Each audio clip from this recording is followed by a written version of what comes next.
La presència de pisos buits s'ha incrementat progressivament a la ciutat de Tarragona. La regidora de la CUP, Laia Estrada, denuncia que des de l'Ajuntament encara no s'hagi sancionat a les entitats bancàries i als grans tenidors, tot i que el president té la potestat per fer-ho.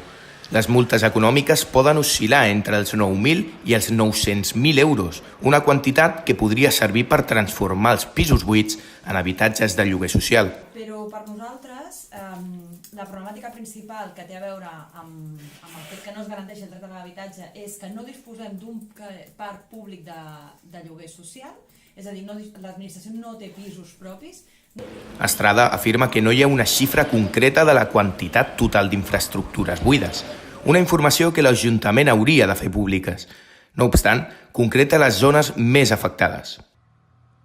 Al darrer plenari, quan es va aprovar la moció que va presentar la CUP sobre la necessitat d'impulsar una taula d'habitatge que permetés una interlocució directa amb les entitats. Però ara la formació política exigeix que es prenguin les mesures necessàries per erradicar el problema dels pisos buits.